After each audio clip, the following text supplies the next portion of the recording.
Hi there. So today I want to talk about self-compassion at work.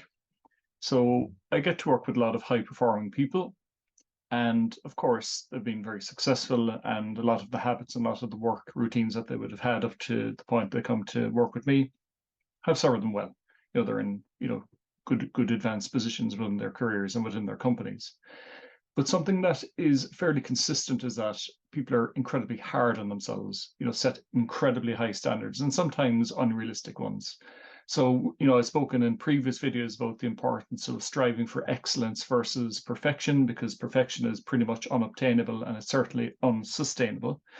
So what we try to get people to do is strive to do, really, really good things, but not to have it unrealistic.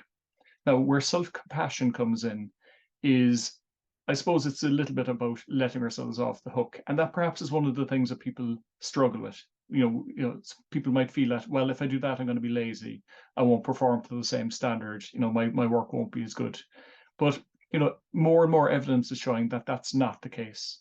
You're not likely to suddenly change your behavior simply because you're, cutting yourself a little bit of slack.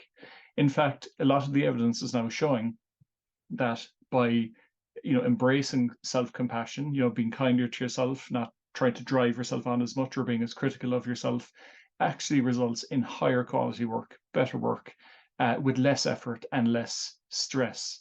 Because what happens, of course, is that when we're I suppose embracing self-compassion is we're just basically being kinder to ourselves. And what happens is that sometimes when we're setting unrealistic targets around perfectionism, we might be slow to start. We might suffer from procrastination, or sometimes we might even start something because we're going, well, I just can't achieve stuff to that standard. So employing self-compassion is not, dumbing down your standards. What it is that it's trying to introduce a little bit more fun, a little bit more ease, and a little bit more grace into your working day. Now, as you know, I'm a big fan of Dr. Julie Smith, of Why Has Nobody Told Me This Before. I just want to read out one small passage that I think is worth listening to, and it's around self-compassion. So the brick wall that most people hit on their way to self-acceptance and self-compassion is the misconception that it will cause laziness and complacency. They think that self-acceptance and self-compassion means believing you're okay just as you are, therefore you will have no motivation for improvement, work, achievement, or change.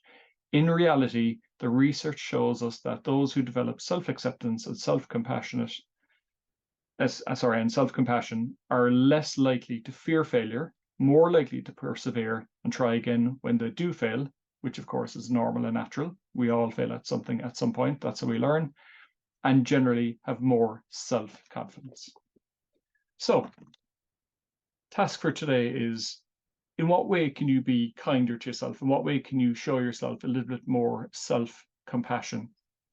And, rather than just going the way you've always done things and driving yourself on and being critical of yourself, how can you be more compassionate towards yourself and see then the output, see the quality of the work, but as important, if not more so, see the impact it's had on you in terms of your stress levels, in terms of your performance, in terms of your energy levels. So I think it's certainly something worth considering. So I hope that helps.